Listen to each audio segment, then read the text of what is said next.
población de esta zona, tales como la donación de ambulancias, apoyo médico y psicológico, alimento, refugio, además de traer un poco de distracción y alegrar a los niños incluso dentro de los refugios antibombas. La educación es un arma muy poderosa hoy en día, ya que es a través de la información que podremos enfrentar la opinión pública. Desde Karen Kayemet seguiremos apoyando a las escuelas en este esfuerzo por combatir la desinformación y fortalecer a nuestra comunidad.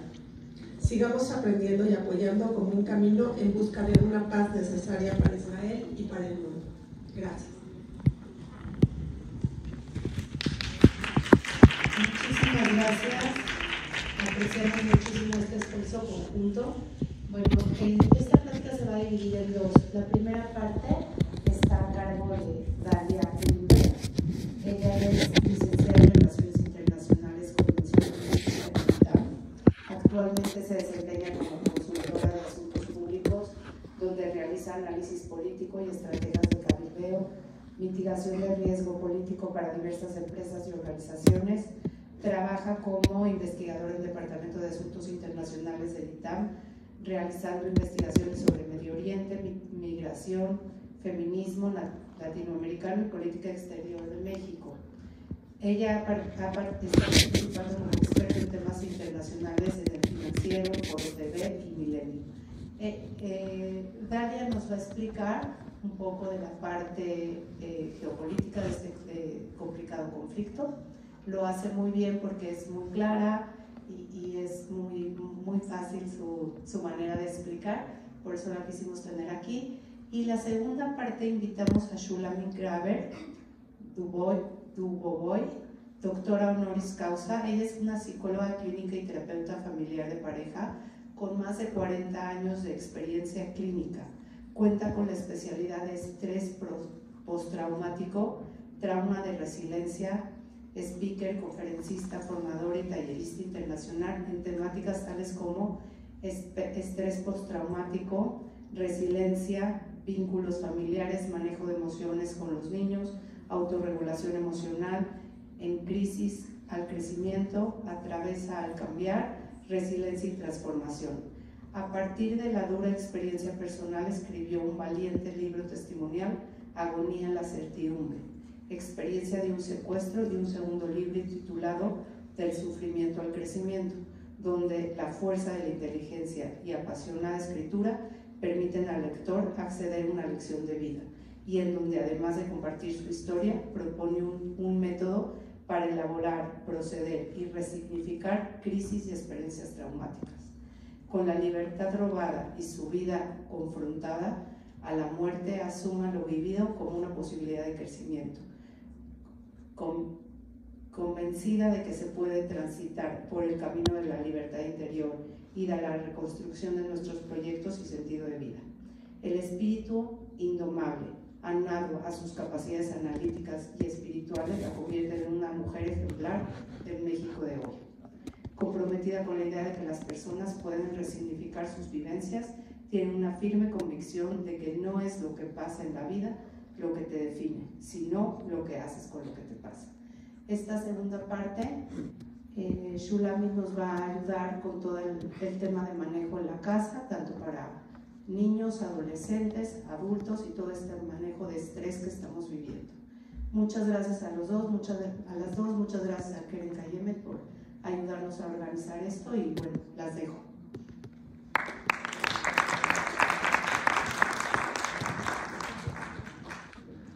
Bueno, vamos a hablar de lo que ocurrió en Israel la semana pasada. A raíz de esto surgieron varias preguntas, debido a que es la situación más crítica que hemos vivido desde 1973. ¿Qué pasó en 1973? ¿Quién sabe? La guerra de Yom Kippur, justo. Entonces, estas son las preguntas que vamos a tratar de contestar hoy. La primera nos vamos a brincar porque ya sé que todos ya saben qué ocurrió el 7 de octubre.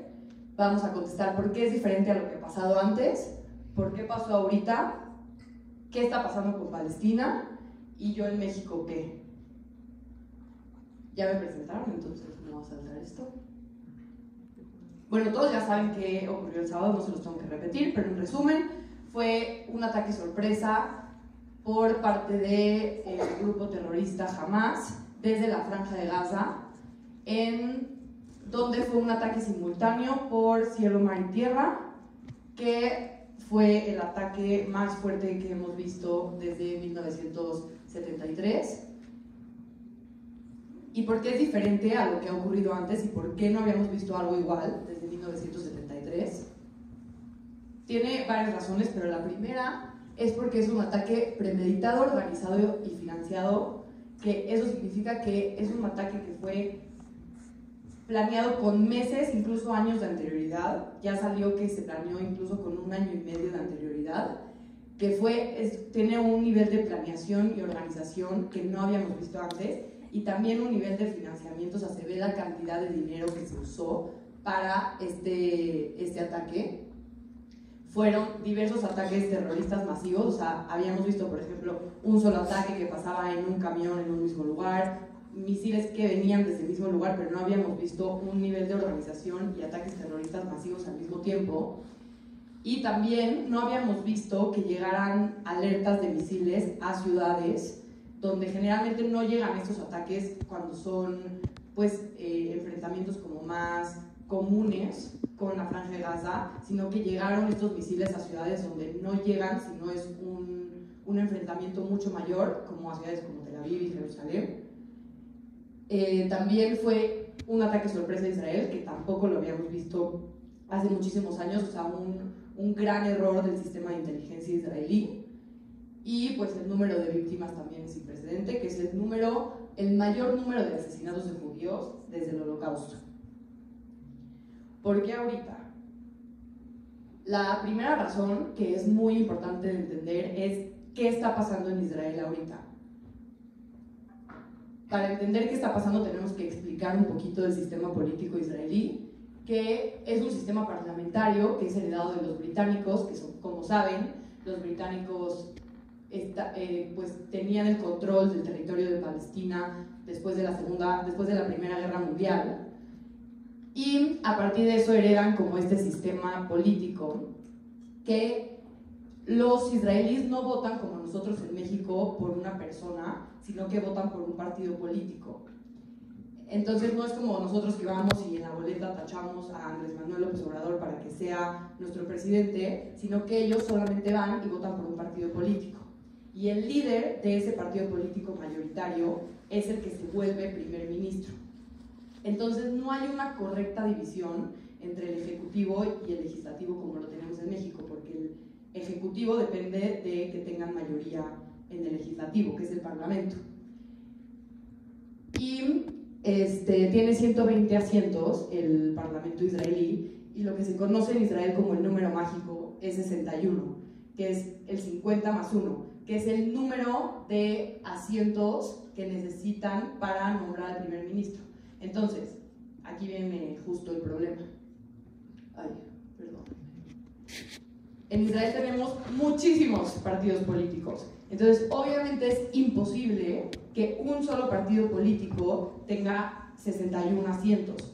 Entonces, lo que ocurre en Israel es que se tienen que hacer coaliciones, y debido a eso, que tenemos una sociedad en Israel sumamente dividida, es que han habido, que es justo lo que viene aquí, 5 elecciones en menos de 4 años.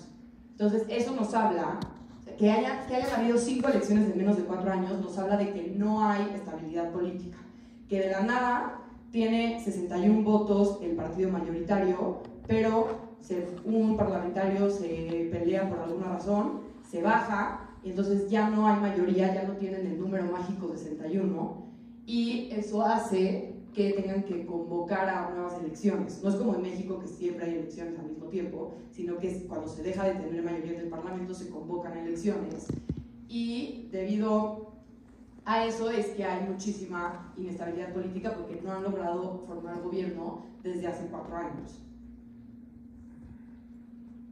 ¿Y qué ocurre en noviembre de 2022? Después de muchísima inestabilidad y de muchísimos conflictos en la pandemia y de no poder formar gobierno, Netanyahu llega al poder por 6ª ocasión. es el primer ministro que más tiempo ha estado en el poder, y para lograrlo, para lograr llegar al poder, tiene que formar una coalición de extrema derecha. Esta coalición, Netanyahu se une con partidos sumamente extremistas para lograr hoy tener 64 de los 120 asientos en el Parlamento. Entonces, la principal razón por la que esto ocurre, la primera, es porque Israel está sumamente polarizado, sumamente dividido, y se dice que divide y vencerás.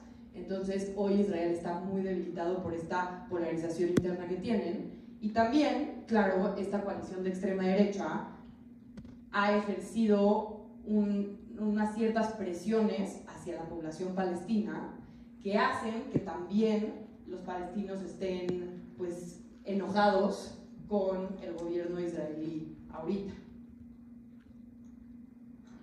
¿Y alguien sabe de qué son estas fotos? ¿Por qué fueron estas manifestaciones? Empezaron en enero. Por la reforma judicial. Por la reforma judicial, justo. Entonces, Netanyahu llega al poder en noviembre de 2022 y en enero de este año propone una reforma judicial que, como les expliqué, que el legislativo depende del ejecutivo, porque para nombrar al primer ministro necesitas mayoría en el Parlamento. El único contrapeso que hoy tiene Netanyahu es la Suprema Corte, y llega a Israel y propone una reforma judicial que no se las voy a explicar tan a fondo porque no me da tiempo, pero en resumen debilita al Poder Judicial, otorgándole muchísimo más poder al Ejecutivo. Y esto ocasiona las manifestaciones más grandes en la historia de Israel, en donde 1.5 millones de personas, de 9 millones en Israel, salen a manifestarse. Y hoy el gobierno de Netanyahu ha llegado a tener incluso menos del 70% de desaprobación. O sea, ha llegado a tener casi 80% de desaprobación. Y esto obviamente hace que, pues, haya muchísima debilidad en Israel.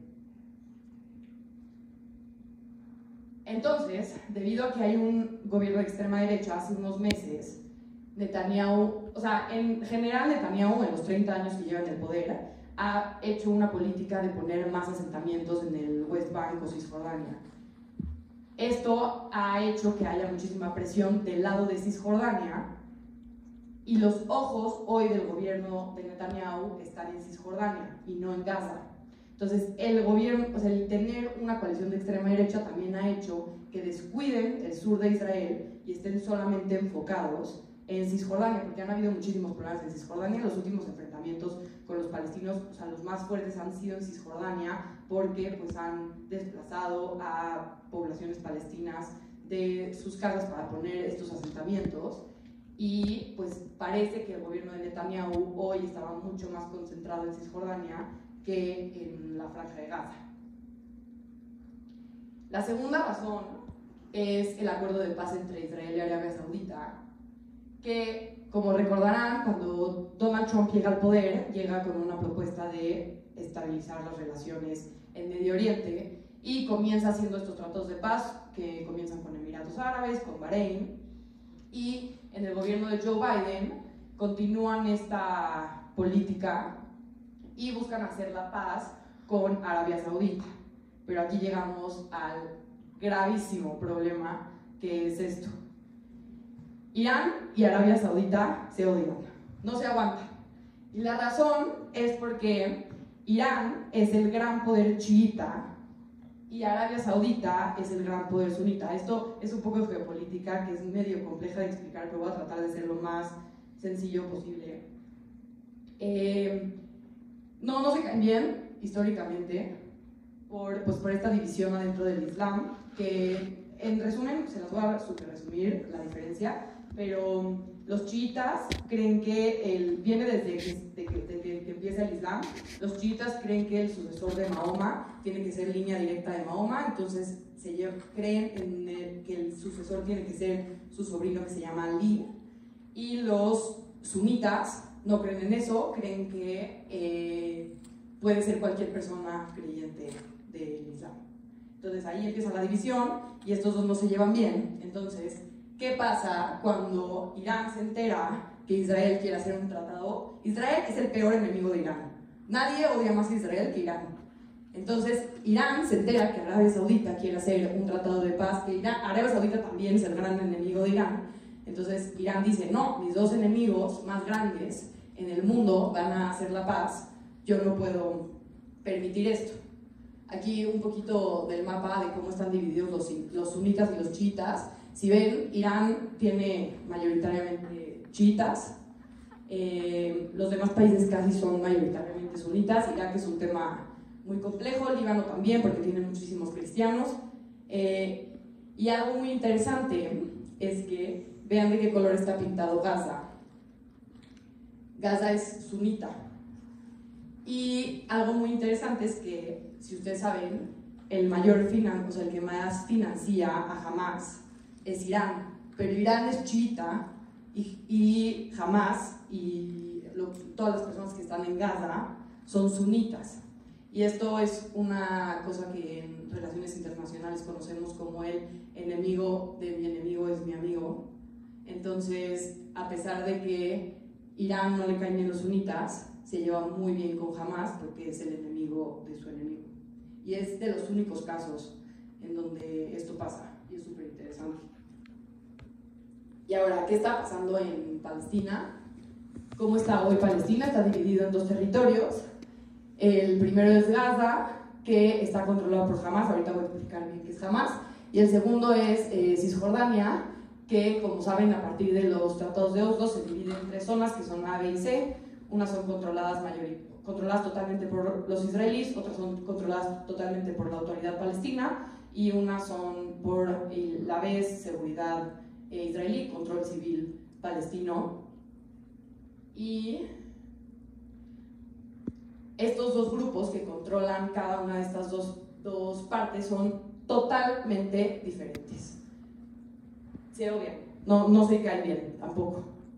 En la autoridad palestina es la que controla Cisjordania, que es la que es reconocida por la comunidad internacional como el representante legítimo de los palestinos, y reconoce al Estado de Israel, es el que se sienta en la mesa a dialogar en los acuerdos de Oslo. O sea, ellos son como los que son reconocidos, los que tienen el asiento de observador en la ONU, son reconocidos por 139 de 193 países, y su partido político líder, o sea, su ala política se llama Fatah. Por otro lado tenemos a Hamas, que son los que controlan Gaza, que no reconocen al Estado de Israel e incluso en sus estatutos buscan la destrucción del Estado de Israel. No utilizan al Islam como marco de referencia, la autoridad palestina no, son seculares, son un movimiento político secular que los teóricos lo acomodan en lo que se conoce como islamismo político militante. Gana las elecciones palestinas en 2006, ahorita voy a explicar eso. Es considerado un grupo terrorista por Estados Unidos y la Unión Europea, y distintas organizaciones los han condenado por los actos que cometen. Hamas es un tema porque es un partido político, es un gobierno y es una organización terrorista. Y por eso es tan complejo de entender a Hamas, porque no solo lo podemos encasillar como una organización terrorista, esa solo es su ala militar, pero también es un partido político porque también participa en las elecciones, y también es un gobierno porque controla la Franja de Gaza y ejerce como gobierno, es el que da agua, salud, educación, todo lo que pasa dentro de la Franja de Gaza lo controla Hamas. Y aquí les puse una definición que a mí me gusta mucho sobre terrorismo para poder entender por qué Hamas sí se considera un grupo terrorista, y se las voy a leer. Mecanismo diseñado específicamente para atraer la atención y provocar un impacto psicológico. Es una forma de guerra psicológica. Quieren que sus acciones sean televisadas y no están tan interesados en confiscar propiedades o matar personas como en comunicar su mensaje. Usan la violencia como medio, no como fin. O sea, el fin último es causar terror, el medio es matar personas y secuestrar gente.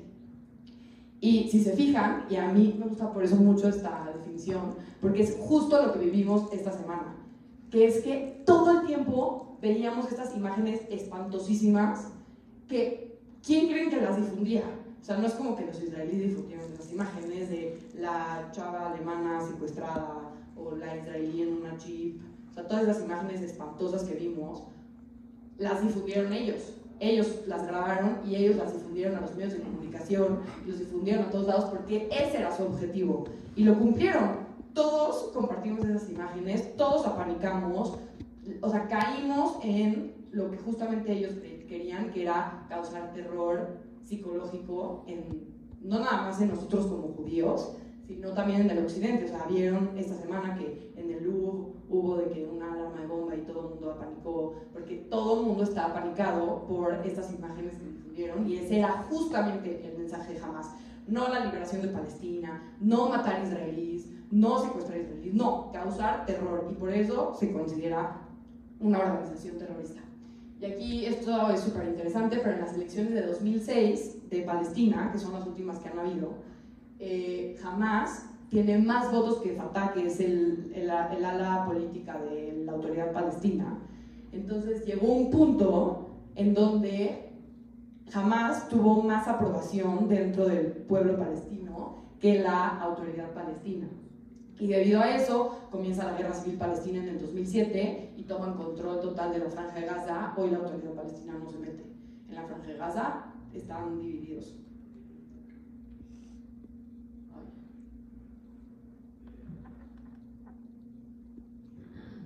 Eso me va a ir súper rápido, pero la yihad islámica también está en la franja de Gaza y también ha jugado un papel muy importante, porque hoy en este enfrentamiento hay rehenes que los tiene la yihad islámica y no Hamas. Y este evento de mayo de 2023 es importantísimo, porque hubo un enfrentamiento de Israel con la yihad islámica, en donde la yihad islámica mandó misiles, y como que Israel estaba muy asustado porque creían que Hamas se iba a meter. Hamas no se mete. Hoy que pasó lo de la semana pasada, entendemos por qué Hamas no se metió. Porque Hamas estaba mandando una señal falsa a Israel de que no se querían meter, de que hoy no tenían interés de estar en un conflicto con Israel. Entonces, esto en mayo de 2023, Israel dice, pues si Hamas no se metió ahorita es porque no tiene interés de un conflicto conmigo. Pero claro que no, hoy sabemos que en mayo de 2023 ya estaban planeando lo que hoy pasó en Israel, y esta es una señal que mandan de que no estaban interesados en meterse hoy en un conflicto con Israel, una señal falsa.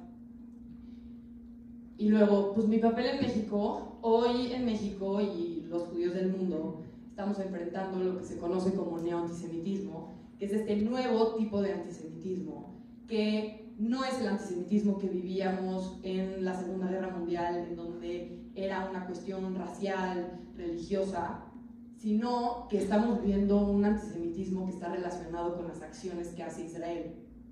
Es juzgar a todos los judíos por lo que hace Netanyahu, y es creer que todos los judíos estamos relacionados con lo que pasa en Israel, cuestionar a los judíos de su derecho de tener un Estado.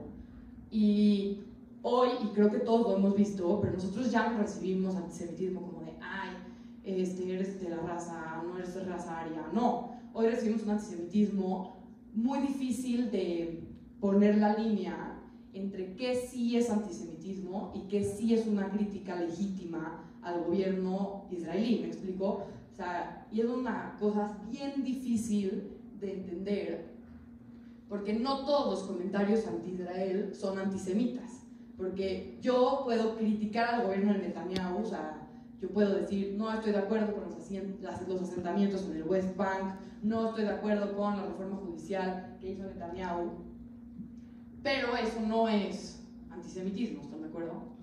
Lo que sí es antisemitismo es, por ejemplo, negarnos el derecho de tener un Estado.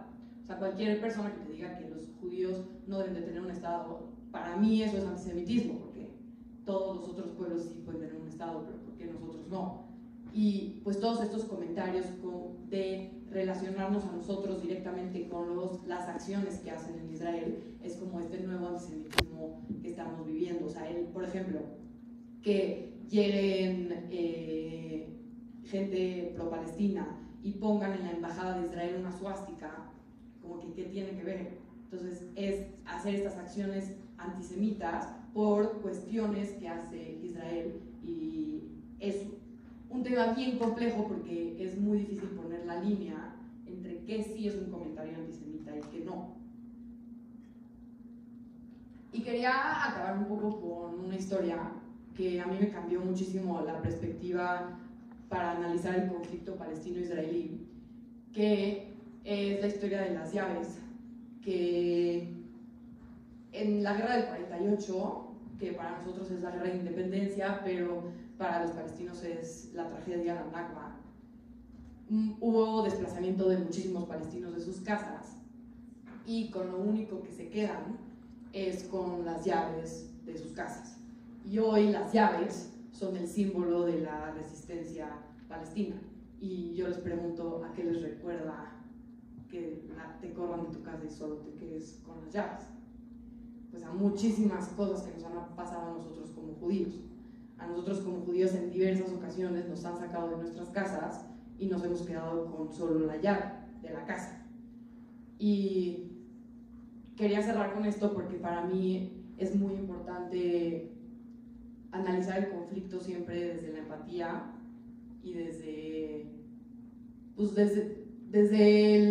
no el odio, desde no fomentar más odio, sino poder, claro, condenar lo que hizo Hamás totalmente, pero también poder tener empatía con los palestinos que no tienen absolutamente nada que ver con lo que hace Hamás y que pues sienten que fueron desplazados de su casa y hoy están tratando de reivindicar eso. Y lo que yo siempre digo es que nuestros argumentos a favor de Israel, y yo siempre que me paro en cualquier lugar y que me paro en cualquier mesa de debate, mi postura siempre es a favor de Israel, pero si yo no tengo la capacidad de empatizar con lo que me están diciendo, mi argumento se vuelve no válido, porque nadie me escucha y nadie entiende lo que estoy diciendo porque parezco sesgada y en una burbuja. Y creo que cuando logramos y tenemos la capacidad de defender a Israel usando la empatía y pudiendo entender lo que está viviendo el otro, entonces nuestros argumentos pueden ser mucho más válidos y las otras personas nos van a escuchar. Lo que pasa cuando nosotros no tenemos empatía es que no nos escuchan. Y pues nada, para cerrar, Israel siempre está, no solo en los malos momentos, y creo que es nuestra responsabilidad siempre informarnos, no solo hoy, siempre estar pues al tanto de lo que está pasando, siempre, o sea, lo que yo siempre digo es que siempre que estemos en una mesa, sea en la universidad, en el trabajo, en un medio de comunicación, nuestra voz generalmente siempre va a ser la única que va a defender a Israel, como que en general las otras voces no van a estar a favor de Israel, y pues es nuestra responsabilidad siempre estar informados, no solo ahorita, para siempre saber cómo tener estos argumentos, siempre desde el cariño y desde la empatía y no desde el odio. Y pues nada, les dejo mis redes sociales por si me quieren seguir, que siempre estoy subiendo información, no solo de política israelí, sino muchísimo de política mexicana. Y las dudas al final o ahorita. Bueno, las dudas al final.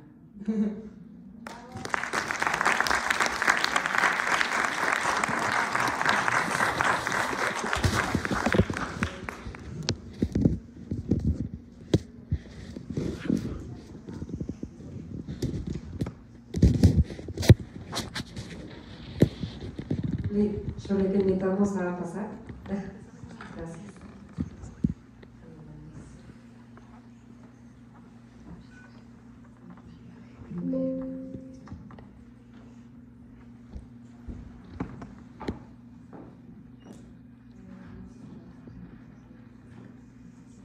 Buenas noches. Ante todo, quiero presentarles a Raquel Sostiel. Cuando acepté dar esta conferencia, originalmente la iba a dar sola, pero Raquel trabaja conmigo en mi clínica y trabaja en varias cosas comunitarias, tiene mucha experiencia en trabajo con niños, y entonces me pareció que era importante hacerlo juntas, porque vamos a estar ayudando y atendiendo a mucha gente, entonces me pareció que era importante hacerlo. ¿Quieres presentarte tú? Te digo, Raquel trabaja en, Espérenme. Me está yendo lo que tenía preparado. Raquel, además de ser terapeuta también de pareja y tener consulta privada, trabaja en Yad Rahamim. ¿Qué más? Yo trabajo en Yad Rahamim como coordinadora de trabajo social y aparte de eso soy parte de Asociación Menorá y bueno, tengo mi consulta privada en familia, niños, adolescentes y adultos y pues con Shuli también. Entonces vamos a dar esta conferencia juntas. Vamos a acabar con un video muy emotivo. Quiero decirles que yo me fui, mi entrenamiento en trauma y resiliencia lo hice en Israel y estuve hace 2 años en Sderot, en la clínica de resiliencia más impresionante que he conocido. Estuve ahí con la directora del programa de resiliencia que entrena a terapeutas en todo el mundo. De hecho, estábamos organizando un entrenamiento muy grande para México en febrero del año que entra. Ella es la que ha estado ahorita de vanguardia en todos los noticieros. Ahora que la vean, la van a reconocer. Y cuando le conté que vamos a estar dando juntas un montón de entrevistas a jóvenes, vamos a estar el miércoles en Zoom en otra entrevista, ella me dijo, yo entro contigo. Le dije, pero es tu madrugada de Israel. Me dijo, no me importa, es una mujer fantástica. Entonces al final le dije, no te desmañanes, mándame un mensaje importante y contundente que le quieras dar a la gente. Al final se los voy a poner porque es muy especial lo que ella dice. Y bueno, vamos a ir aquí juntas, alternando porque lo preparamos juntas. Empiezo con esta nada más. Quiero empezar con esto importante. No sé si ustedes sepan que en chino la palabra crisis se traduce como weiji. Esta palabra está formada por 2 caracteres. El primero es wei, que significa peligro, y el segundo es ji, que significa oportunidad. Entonces, cuando yo platico con esta mujer, me dice, sí, todo está muy duro, sí, todo está pasando, pero lo peor que puede suceder cuando ustedes se juntan en comunidad, cuando ustedes se reúnen, es tener lástima. Eso no es Israel. Eso no somos los israelíes. Nosotros vamos a recuperarnos más fortalecidos y este país se va a reconstruir. Así lo dicen ellos en varios frentes. Entonces, hoy a lo largo de este rato que vamos a estar juntos Raquel y yo, vamos a tratar de darles un kit de herramientas para ustedes, para trabajar con sus hijos, que sí, que no, pero queremos empezar con esta imagen. Una crisis es siempre una oportunidad. Es una moneda de 2 caras. Y el otro lado de la cara es ese, es la oportunidad de crecimiento. Voy a decir esto y continuamos. ¿Qué es un acontecimiento traumático? Que es algo muy importante. Es un suceso que es vivido como aterrador, lo estamos viviendo como aterrador, con un miedo intenso, sí, con horror y sensación de impotencia, sí, y esta sensación que no hay nada que puedo hacer para escapar o evitarlo. Pero lo más importante es que se origina no solo tras haber vivido un trauma, sino simplemente por ser testigo del mismo. Por eso a veces no entendemos cuando vemos una persona o que vimos que la secuestraron o que vimos que la asaltaron o creemos que solo la persona tiene el trauma. Cualquier testigo visual o auditivo está en estrés postraumático y no hay que tener miedo de nombrar las cosas por su nombre. Esto es lo que estamos viviendo hoy. Bueno, yo les voy a explicar lo que pasa con un trauma. Entramos a el modo sobrevivencia. El modo sobrevivencia es un mecanismo que regula el funcionamiento del ser humano. Es decir, cuando entramos en este modo en nuestro cuerpo de manera automática, empieza a tener ciertas acciones para protegerse y poder funcionar. Se refiere a una interacción compleja entre procesos neurobiológicos, procesos de atención, tendencias cognitivas, sesgos emocionales y orientación social. Y entonces esto resulta en distintas respuestas conductuales. Ahorita más adelante les voy a explicar cómo funciona todo este mecanismo neurobiológico a nivel cerebral un poquito técnico para que lo comprendan todavía mejor.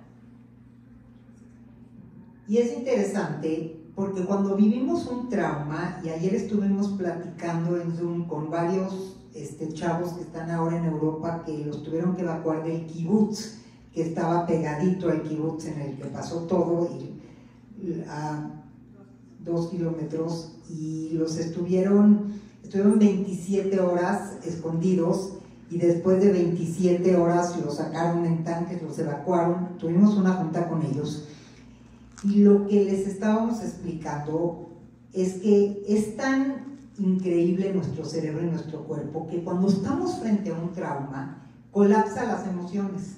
Ustedes imagínense un rescatista en el temblor, que se va a aventar a sacar a una persona. Si se pone a pensar, ¿será que pesa 200 kilos y se va a romper la cuerda? ¿Será que a la mitad del camino me quedo yo atorado? ¿Será que mi esposa y mis hijos me están viendo? No se avienta. Por eso existe esta como frase que dice, es que hasta que me cayó el 20. Sí, porque al principio estamos en modo sobrevivencia. Cuando sientes que te van a sacar, estás en modo sobrevivencia.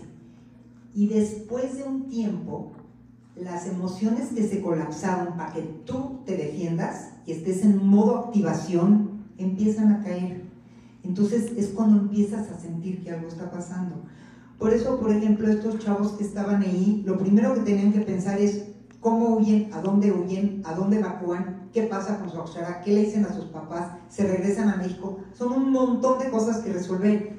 Y ya que resolviste y entras en tu safe zone, en tu zona segura, ¿qué pasa? Las emociones empiezan a caer y tú te empiezas a mal viajar y dices, pero ya pasó lo peor, ¿por qué ahorita me siento así? Si ya pasó el momento más crítico. Entonces, esto lo digo porque a muchos jóvenes que tuvieron que truncar sueños o cosas en las que estaban en proyectos que tenían que ver con Israel, tuvieron que resolver, y de repente la nostalgia puede venir después. Esto que se llama modo sobrevivencia, survival mode en inglés, lo pueden buscar, existe sí o sí cada vez que vivimos una experiencia límite. Ok, entonces ahora les voy a explicar un poquito más a fondo de cómo funciona nuestro cerebro cuando entramos en este modo sobrevivencia. Y mucho tiene que ver el estrés. El estrés generalmente lo relacionamos con algo negativo, pero estrés es algo que pasa en nuestra vida que genera un cambio, y entonces nuestro cuerpo lo tiene que registrar de cierta manera y tiene que funcionar cuando hay estrés. El estrés se prende por medio de pensamientos, memoria y emociones. Entonces, nosotros estando acá lejos del conflicto que está pasando en Israel, estos pensamientos recurrentes que vienen del qué será, qué va a pasar, cuándo va a terminar y demás, pues bueno, claro que prenden el estrés en nosotros. Y más aún si nos estamos metiendo en los medios y redes a ver información que no necesariamente tendríamos que estar viendo. Desde una perspectiva de la evolución humana, el estrés es la respuesta que tenemos, que es innata para la preservación, porque nos mantiene fuera del peligro, nos mantiene a salvo. Y entonces, bueno, les voy a decir, a mí me gusta mucho explicarlo como con la mano. Tenemos 3 cerebros. El primer cerebro es el reptiliano, si se imaginan acá el dedo gordo, que está encargado de la sobrevivencia, de las funciones que son como comer, dormir, sed, sexo, de esas funciones. Después viene el sistema límbico, que es acá, que está encargado de las emociones, de la memoria y del aprendizaje. Y finalmente hasta arriba está la neocorteza, que es la que tenemos los humanos, y está encargada del aprendizaje y todo el razonamiento lógico, crítico, intelectual. A la hora que tomamos decisiones entra nuestra neocorteza y entonces se hace el cerebro así. Entonces, ¿qué pasa cuando sentimos alarma? Se prende el reptiliano, que es la amígdala, y empieza a mandar las señales al resto del cerebro, se van hacia arriba, por eso me gusta la mano. Y entonces el pensamiento lógico se bloquea. Entonces, ¿qué pasa? Hay 3 modos que son naturales de nosotros para actuar, que es fight, flight or freeze. Y esto pasa con nosotros y pasa con los animales. Les voy a poner un ejemplo como muy simple, ¿no? Si tuviera yo un león acá y me hace ¡rah! ¿Qué voy a hacer? O me quedo congelada, o lo trato de pelear, que podría ser, pero está raro, o voy a correr al otro lado. Pero eso surge sin antes pensarlo, tratando de sobrevivir. Entonces hay que bajar la alarma. Este es el mensaje que me gustaría transmitirles, que es súper, súper importante. Hay que bajar la alarma para actuar de forma racional, sin perder de vista nuestras emociones. Y tomar en cuenta que estamos en un círculo vicioso. Fíjense bien. Hasta arriba, se generó un fuerte estrés, un shock. Ya nos los explicó ahorita muy bien lo que pasó Galia.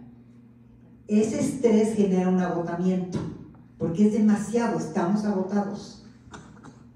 El agotamiento genera emociones intensas y pensamientos irracionales, que se convierten en un aumento del estrés, mayor agotamiento y emociones más intensas. Este círculo lo están viviendo mucho los niños, y ahorita les vamos a decir por qué, cómo, y una propuesta muy concreta de lo que les recomendamos, que les vamos a confesar que tiene que ver con nuestro expertise en trauma, porque eso nos dedicamos a trabajar. Nosotras trabajamos junto con experiencias muy fuertes, principalmente trabajamos con feminicidio, trabajamos con secuestro, trabajamos con abuso, y eso es parte de lo que trabajamos. Pero curiosamente, y en estos días que les digo que me ha impresionado muchísimo el equipo de Resiliencia de Israel, hemos estado en contacto, están al frente y al mismo tiempo asesorando, y esto es un poco una combinación de la propuesta que tiene el Centro de Resiliencia de Israel con lo que nosotros hemos trabajado aquí. Ok, ahora les voy a platicar un poco de lo que es una experiencia límite. En una experiencia límite nos vemos frente a es cuando nos vemos frente a cualquier pérdida. Una pérdida ambigua o una pérdida que puede ser tangible. Una pérdida más tangible es como cuando perdemos a un ser querido porque fallece. Una pérdida ambigua es la pérdida de la libertad, la dignidad, alguna facultad mental, como cuando a un adulto le da Alzheimer. Una pérdida ambigua con la que nosotros estuvimos en contacto ahorita es lo que les platicaba Shuli de los chavos que tuvieron que salir de volada de Israel y estaban en su Akshara. Ellos tuvieron un sueño truncado, eso es otra pérdida ambigua. Y no solamente eso, hay una esperanza muy grande con respecto a Israel. Y esta esperanza con este conflicto que está pasando, que es tan fuerte, pues se tiende, en algunas personas se tiende a ver cuestionada. Y esto también es una pérdida ambigua. Nada más para complementar esto, y aquí vamos a poner un ojo, no podemos minimizar ninguna emoción. No porque estos chavos están frustrados por su Akshara, se vale como papá decir, pero otros de tu edad están en el frente muriendo. No. Este es el primer punto que yo les pido que respeten. Legitimicen las pérdidas ambiguas que está teniendo cada quien. Un sueño truncado es una pérdida. Los soldados que están al frente es otra realidad, pero nosotros también tenemos nuestra realidad. Una familia que estaba ya haciendo un bar mitzvah con un viaje y se tuvo que regresar. No hables de eso, era tan solo un viaje. No, hay que legitimizar las pérdidas ambiguas que tiene cada uno de nuestros hijos, porque son válidas y ninguna pérdida nos da el derecho de compararla con otra. Por eso Raquel les explicó muy bien la diferencia entre pérdida ambigua y pérdida real. Nos han enseñado culturalmente a que la muerte, esa es la pérdida que hay que darle valor. Y no, nos gustaría mucho que hoy salgan con esta idea de darle valor a todo lo que se truncó en cualquier persona porque es una pérdida. Ok, ahora vamos a empezar un poquito hablando sobre nosotros como papás, nosotros como cuidadores de familia, porque a partir de que nosotros estamos bien, nuestros hijos y nuestro entorno puede estar bien. Sin que haya un centro en balance, el resto estará en desequilibrio también. Entonces, bueno, esta parte tiene 5 puntos importantes y los vamos a ir desarrollando ahorita. El autocuidado significa cuidarte a ti mismo. La vida no se pone en pausa, jamás se pone en pausa, sino que dentro de la crisis, dentro del estrés, seguimos funcionando, porque esto ayuda a regular el estrés. Lograr, a pesar de las emociones intensas que vivimos, mantenernos funcionales en nuestra vida cotidiana y nuestras actividades que nos otorgan un sentido diario.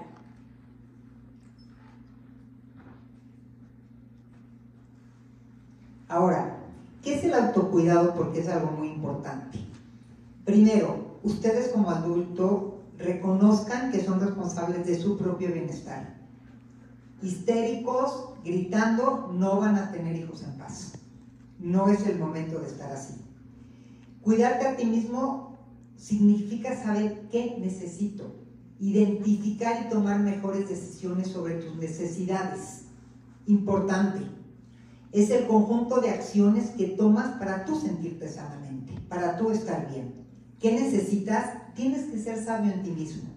Y también es relativo porque cada persona tiene necesidades distintas. Ahorita van a ver en el video que les vamos a poner de ella, que ella dice, normaliza, si necesitas comer más, comer menos, dormir más. Pero trata de hacer un balance porque dependiendo de tu propio autocuidado es lo que vas a generar hacia el autocuidado de tus hijos y de tus padres y de los que estén alrededor de ti. Ahora, como haciendo una definición súper simple de autocuidado, me encantaría leérselas, es el conjunto de acciones que se toman para proporcionarnos salud mental, física y emocional. Ahora, ¿qué no es autocuidado? No es algo que resta, es algo que nos suma. Y esto es bien importante, porque muchas veces pretendemos hacer 1000 cosas para cuidarnos, pero no terminamos sin hacer ninguna, porque estamos exigiendo demasiado. No es un acto egoísta ponernos primero, es un acto que es indispensable para estar bien. No es algo que la gente puede hacer por ti, o sea, no es, tengo ganas de leer un libro y entonces espero a que la otra persona comparta la lectura conmigo y leo el libro. No se trata de eso. Tengo ganas de ir a cenar a algún lugar, no se trata de que mi esposo me lleve, se trata de tener la iniciativa de cuidarme y darme lo que necesito. Y ahora, ¿por qué es una cuestión de balance el autocuidado? Porque hoy es momento de priorizar. Hay que tener un equilibrio y no exagerar, y hay que hacer acciones pequeñas, pero sostenidas en el tiempo que a ti te hagan sentir bien. ¿Qué es lo que a ti te hace sentir bien? Déjenme decirles algo importante en todo lo que yo tengo experiencia en crisis. Son estos momentos de crisis las mejores oportunidades para conectarnos y entender quiénes somos, cómo somos, qué nos gusta de nosotros mismos o qué haríamos diferentes con nosotros mismos. Esa es parte del autocuidado.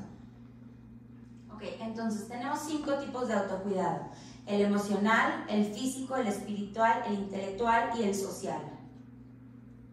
¿Qué sería un autocuidado emocional? Fíjense bien, porque de aquí depende todo. Reconoce tus emociones. ¿No saben cuánta gente no reconoce si está enojado, si está triste, si es irascible? Aprendan a reconocer sus emociones, a nombrarlas. ¿Cómo se llama lo que estoy sintiendo? A transitarlas. Permitan abrazar la tristeza. Permitan sentirse enojados por lo que está. Hoy me gritaba un papá en consulta y me decía, es que no es posible lo que está sucediendo. Sí, enójate, permítete tu enojo, pero después de enojarte, decide qué vas a hacer con el enojo. Chocarle al de enfrente, tocar el claxon como loco, pegarle a tu hijo. ¿Qué vas a hacer con tu enojo? Porque el siguiente paso es cómo vas a autorregular tu emoción. Recuerda que las emociones no son ni buenas ni malas, no hay emociones buenas o emociones malas. Si tú no las reconoces y entiendes cómo gestionar tus emociones, va a ser muy difícil que ayudes a tus hijos a hacerlo. Y tienes que encontrar canales para expresarlas. Por eso es importante la autorregulación emocional. Si necesitas dormir más, duerme más. Si necesitas salir a correr, si necesitas ahora hacer más ejercicio porque te necesitas desahogar, háganlo. Pero el autocuidado emocional es top. Es uno de los más importantes. Me encantaría a mí aquí agregar que si no logramos expresar nuestras emociones o descargarlas de alguna manera que nos otorgue bienestar, van a salir de otra manera. O en nuestro cuerpo somatizando una colitis o un grito a nuestros hijos, el claxon que decía Shuli, de maneras que no están o que lastiman al otro o me lastiman a mí mismo. Las emociones siempre hay que liberarlas. El autocuidado físico. Esto se trata de nuestro cuerpo. Hay que escucharlo y atenderlo. Conéctate con tus necesidades reales. ¿Cuánto necesito dormir? ¿Cuánto necesito comer? ¿Necesito hacer ejercicio? Y esto es bien, bien importante porque muchas veces sí pensamos que no existe el hambre emocional. Sí existe el hambre emocional. Existe el hambre porque necesito comida para funcionar, pero también necesito comida que me va a dar confort. Recuerda que en épocas de crisis cambian nuestras necesidades y eso está totalmente relacionado con escuchar a nuestro cuerpo. No podemos pretender que todos los días nuestro cuerpo funcione de la misma manera. Y la actividad física es extraordinaria para liberar el estrés. Ahora, ¿qué sería el autocuidado espiritual? No estoy peleada con ninguna religión, pero no me refiero a la religión. Tenemos que conquistar un tipo de espiritualidad que nos dé paz. La gente que no está en paz consigo mismo está en guerra con el resto del mundo.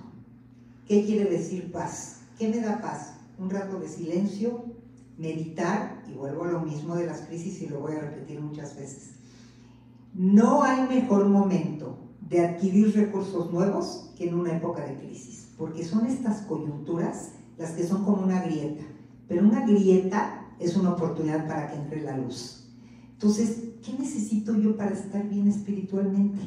A ver, hay diferencias. Necesito rezar, ir al templo, pedirle a Dios. Necesito hacer lo que hizo mucha gente en Shabbat, de apagar mi celular, hacer un Shabbat especial, prender velas, lo que recomendaron los rabinos. Bien, todo se vale. Pero no lo hagas porque dicen que si haces eso, le va a ir mejor a Israel. No es que no va por ahí. Por eso digo que no me quiero pelear con ninguna cosa de tipo religiosa, pero con espiritualidad me estoy refiriendo a algo diferente. Un espacio que a ti te otorga paz y te balancea. Y es muy bueno porque en épocas normales de confort y que nos sentimos muy bien, no lo hacemos. En estos momentos es bueno de encontrar alguna actividad espiritual.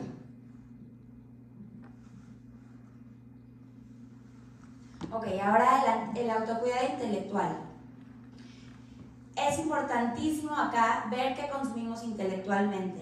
Hay que elegir información que nos aporte y no que nos reste. Y esto especialmente en este momento es muy, muy importante porque circulan alrededor de las redes, de los medios, un montón de videos que generan emociones y suben las emociones intensas y que relacionamos con el malestar, como la angustia, el estrés, el enojo. Entonces hay que escoger qué vemos y con qué cultivamos nuestra mente. Usa tu pensamiento crítico y cuida qué te dices. Acá es bien importante porque el pensamiento es lo que crea nuestra realidad. Y acuérdense que sus discursos internos son los que van a construir quién eres.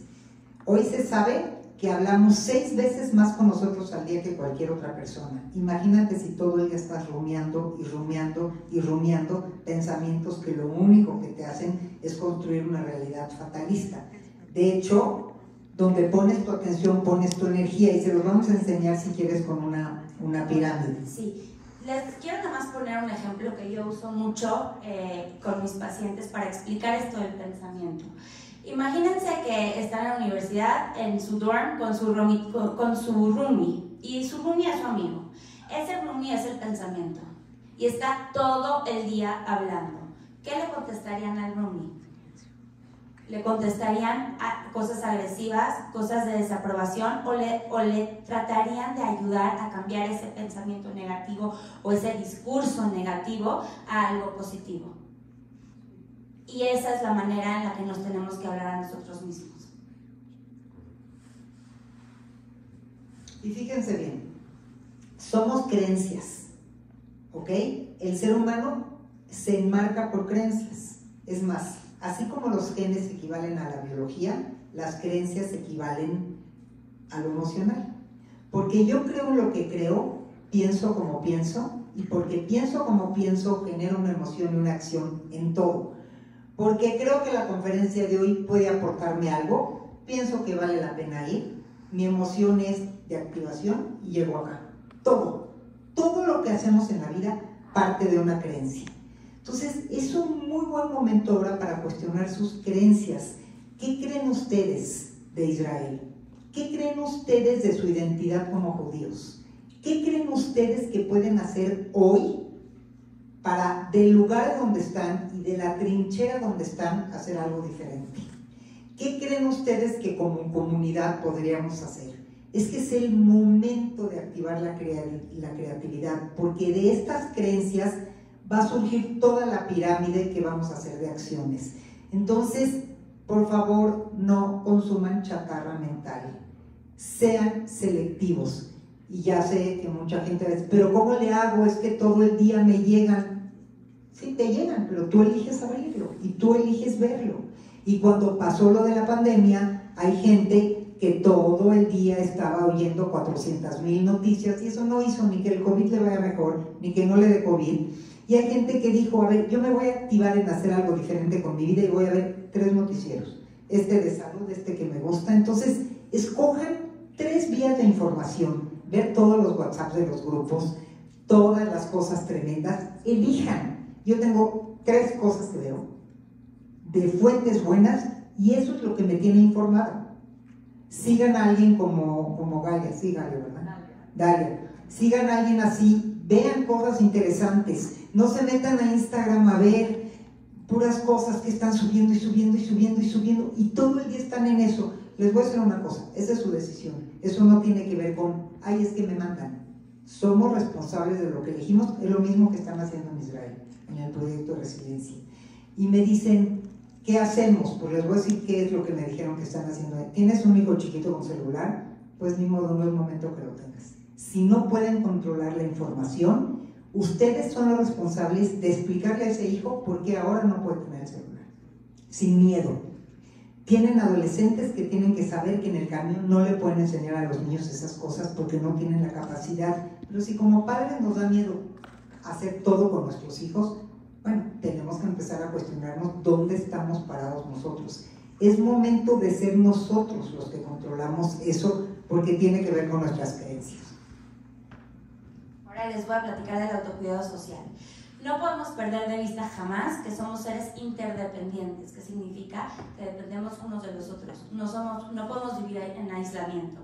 Entonces, en este momento donde hay crisis, donde el estrés sube, donde el miedo sube, es indispensable cultivar nuestras conexiones significativas. Y a partir de eso, ver con quién más me quiero relacionar, si me está aportando o no me está aportando, y qué estoy hablando con estas personas con las que me relaciono. Porque hasta eso yo decido cuánto, qué, cómo, qué intensidad de relación, de temas y demás que tengo en mi vida. Les voy a poner otro ejemplo. Imagínense una célula.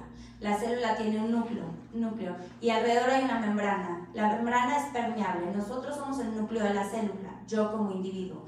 Y yo puedo decidir qué permito y cuánto permito entrar a mi membrana permeable y cuánto no entra a mi membrana. Cuándo también lo decido.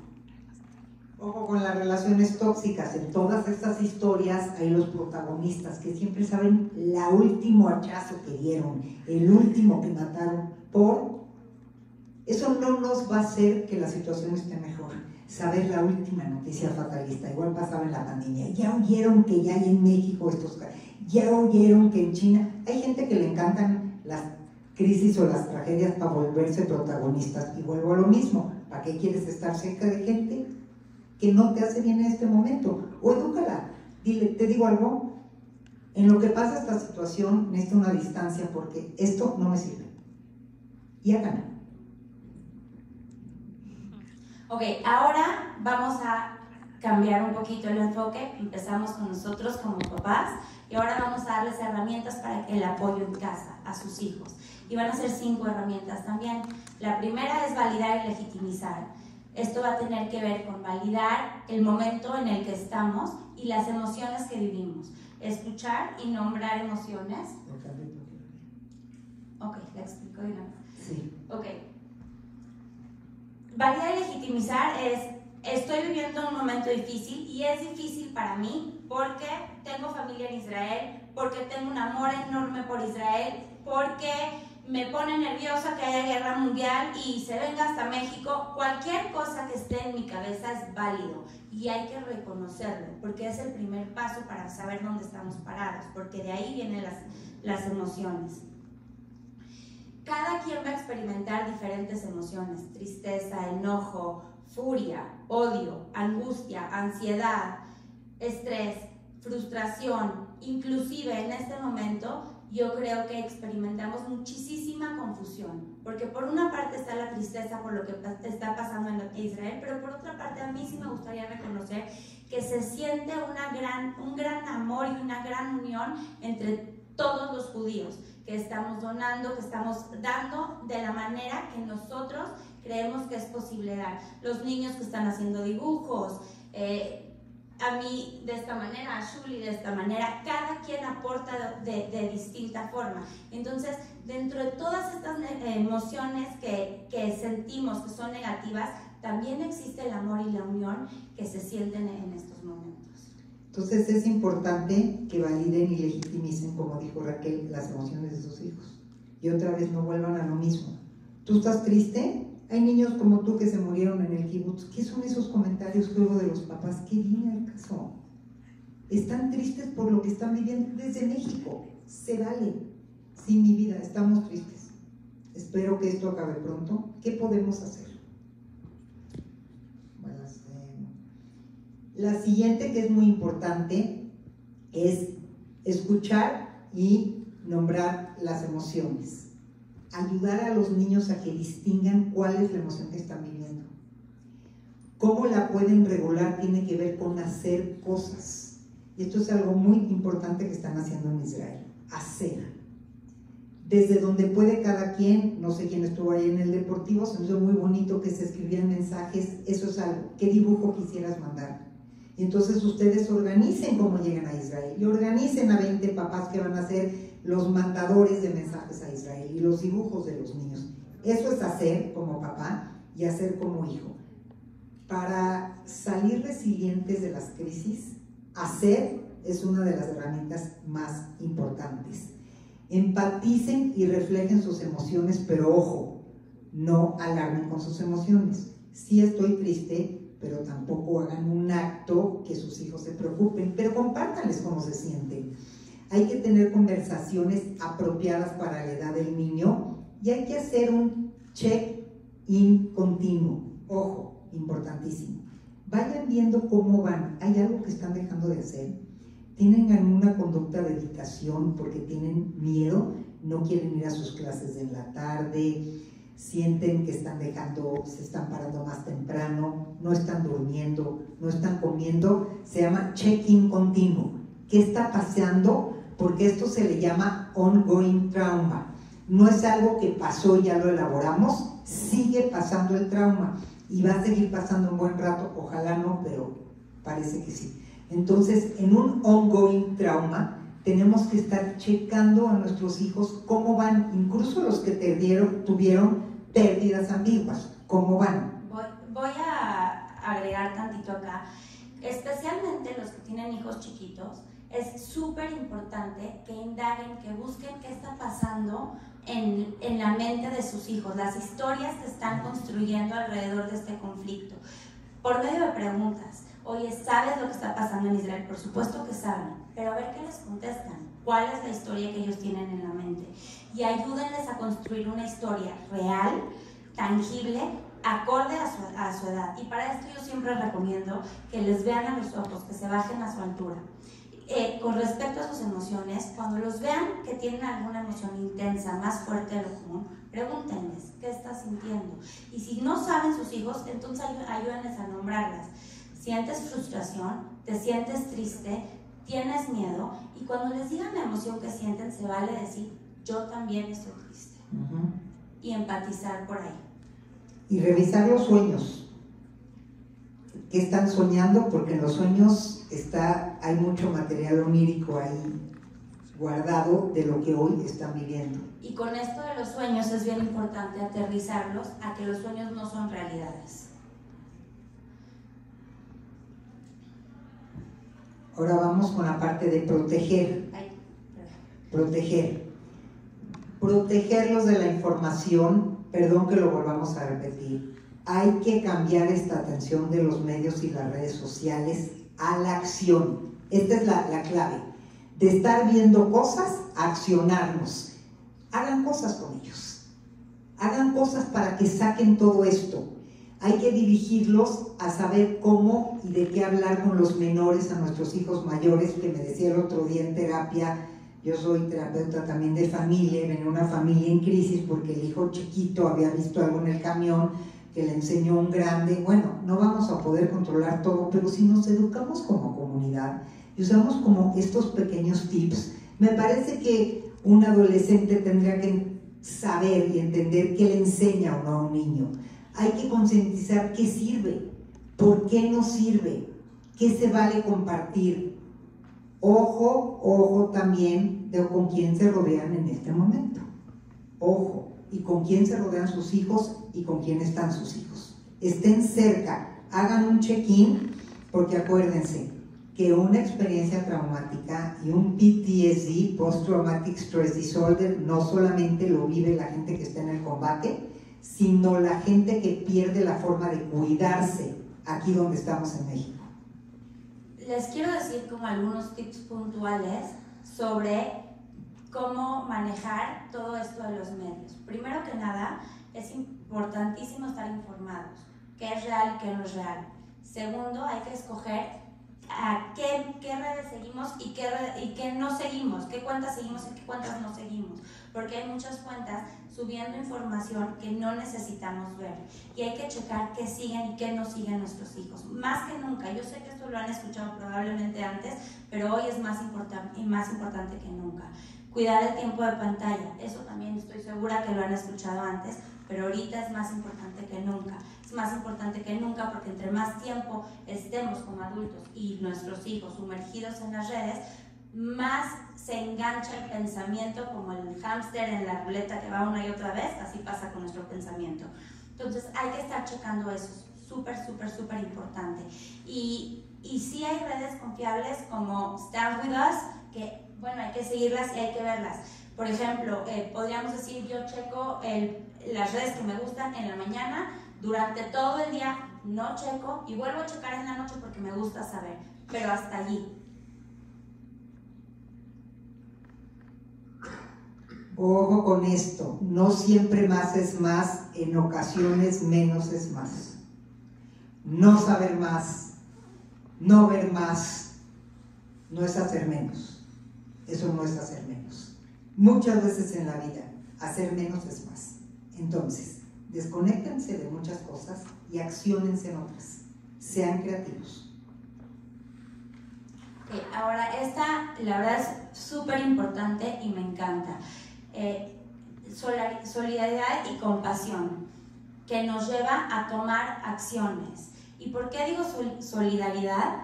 Porque somos un pueblo, una gran nación, una gran religión, que estamos unidos y mediante la compasión y la solidaridad podemos tener una gran unión y lograr aún más. Hay muchísimas iniciativas de activación a favor de la causa. Cuestiónense cuáles hace sentido para ustedes, cómo siento que aporto yo, qué diferencia puedo hacer, aunque sea chiquita, pero eso nos mantiene en bienestar, con el estrés bajo. Usen su creatividad. La conexión es una gran forma de resiliencia, entonces el estar conectados a la causa que me está generando estrés, entonces me va a generar que logre ser más resiliente del tema y evitar un estrés postraumático. Digo, ustedes sabrán que hay muchas iniciativas. Yo les cuento, yo tengo un hijo viviendo en Israel hace 4 años y obvio no está en el ejército, no es ciudadano israelí. Él estudió un MBA y se quedó a trabajar allá, está casado, vive con mi nuera y decidieron abrir una iniciativa que tienen muy linda, en la que, bueno, no voy a entrar en cosas de política en este momento, pero por razones difíciles de entender, hay muchos jóvenes en el frente que les falta material de protección, cascos, un montón de cosas.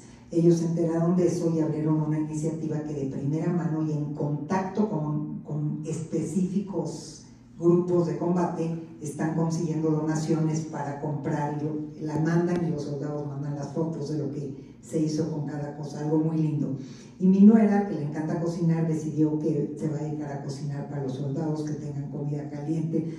Mucha gente me dice, pero ya mandaron aviones, pero ¿por qué no se regresa a tu hijo? Yo respeto cualquier decisión que tome la gente, pero él está activado sintiendo que el país al que él hoy pertenece está haciendo algo por su país.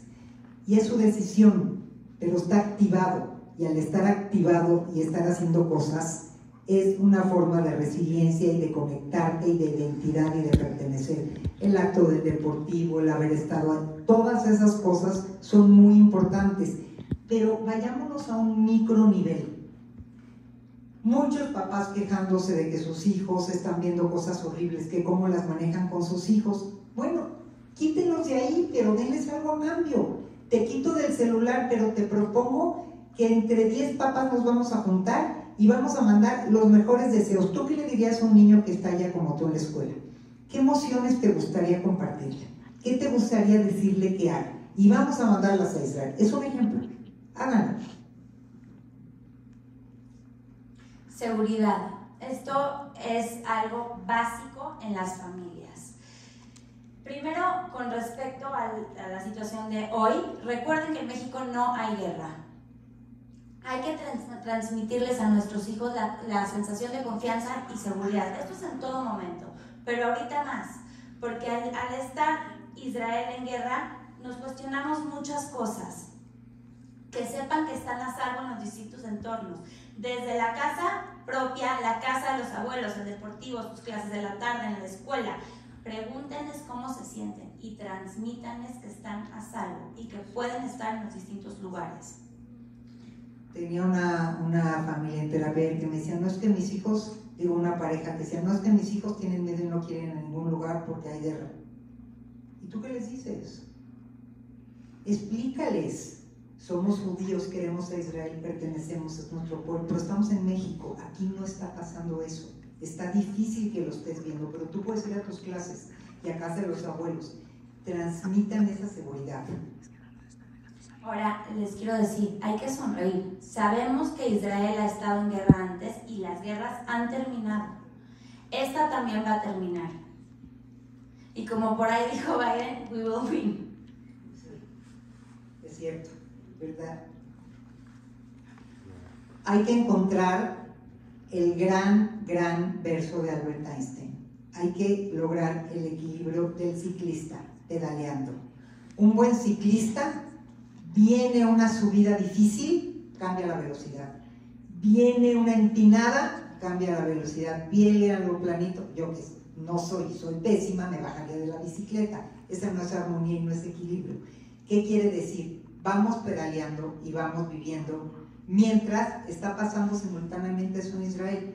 No tragedicemos y pongamos nuestra vida en pausa. La vida sigue, la vida de nuestros hijos sigue. Hay que transmitirles esa seguridad y esa paz, pero al mismo tiempo entiendan lo que está pasando, pero al mismo tiempo escuchemos las emociones. Ese es el equilibrio, todo al mismo tiempo.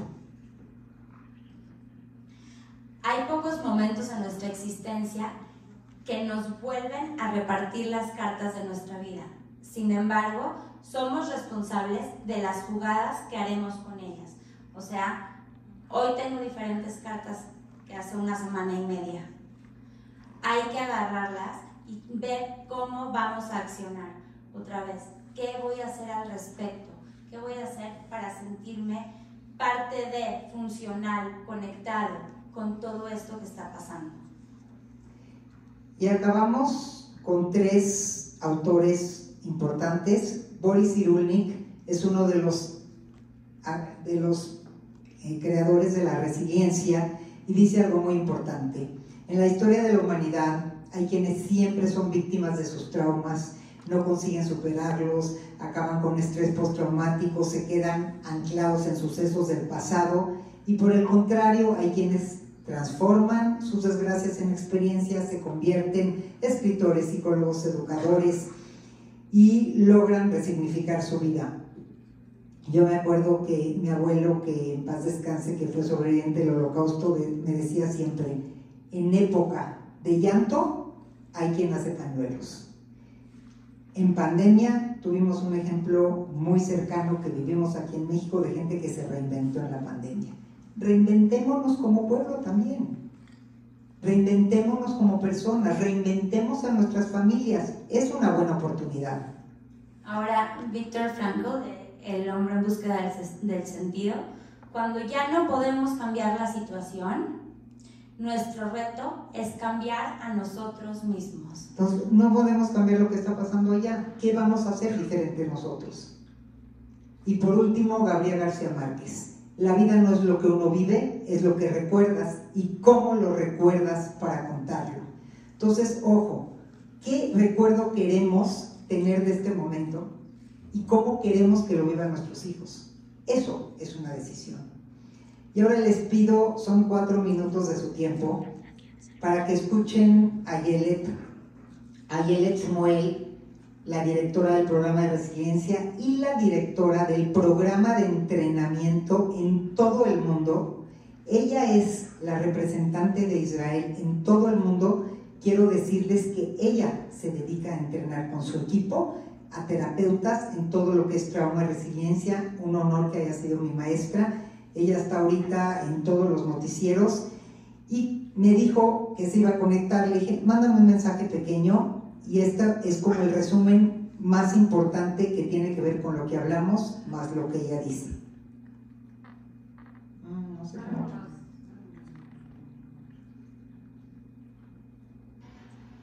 Hello, my friends.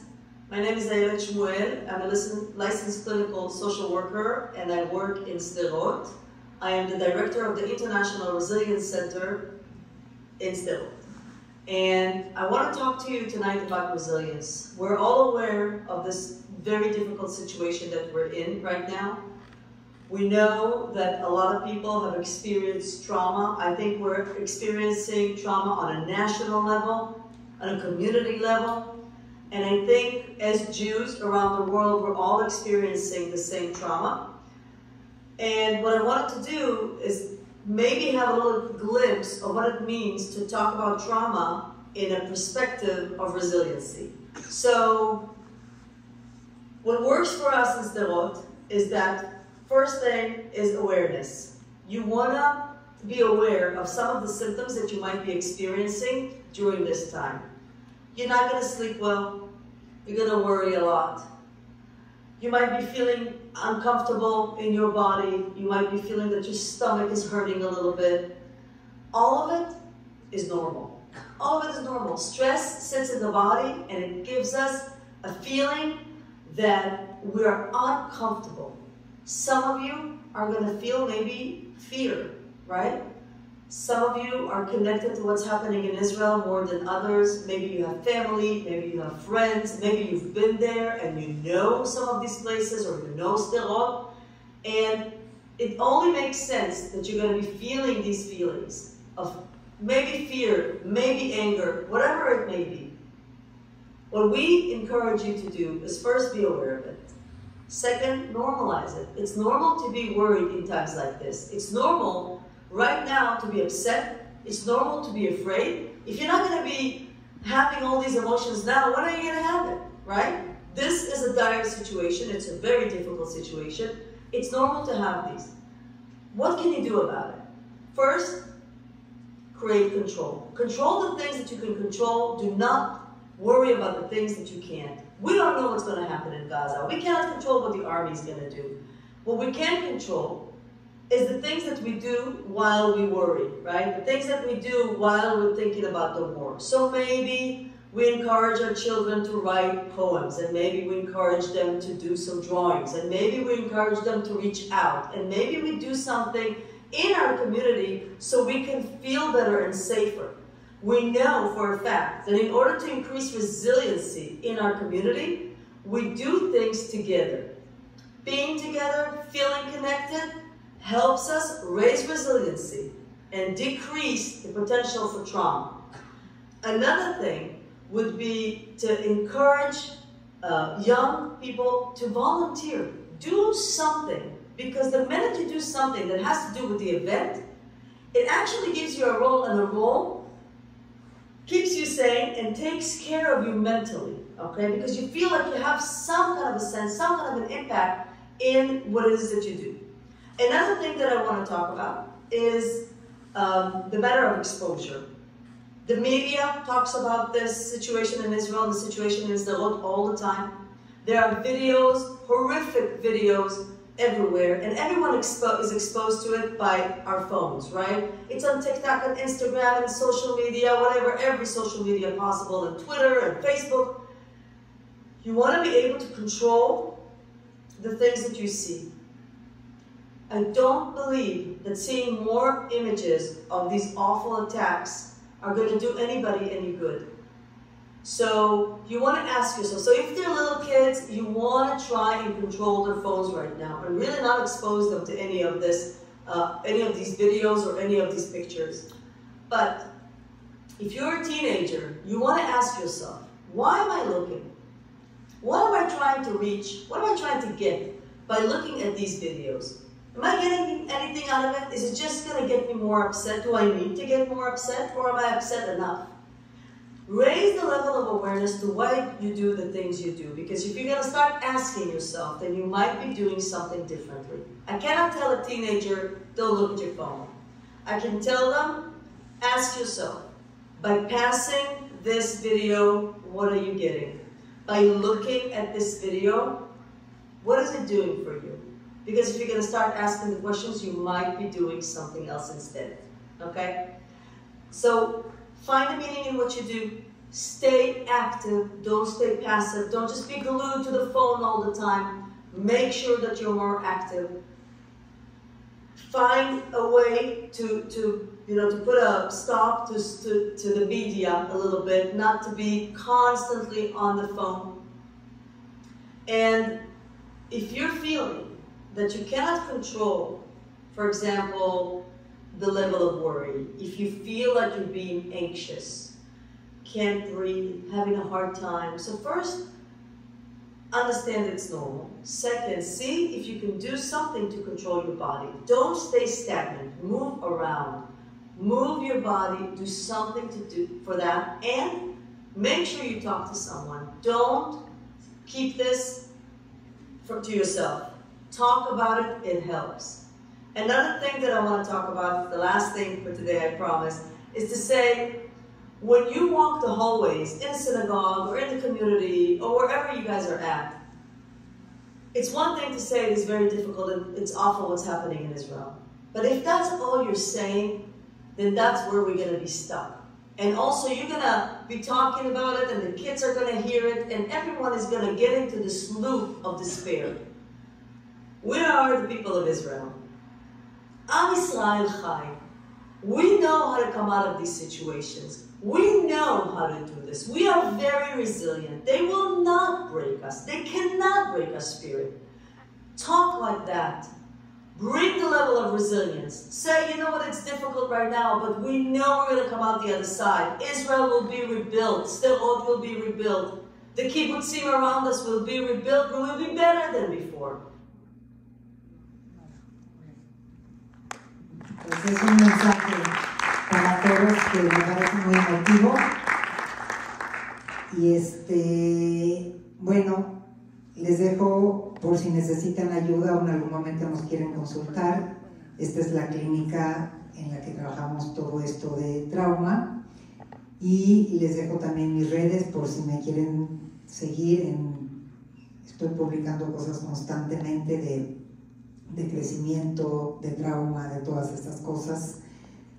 Y también les dejo de Raquel para que también la puedan seguir, también la puedan contactar. Trabaja muchísimo en la comunidad, trabaja en muchos organismos, trabaja con parejas, con niños, y ahora estamos principalmente trabajando y atendiendo a la gente que por algo se está desbordando y no está pudiendo con esto. Pues muchísimas gracias por haber estado.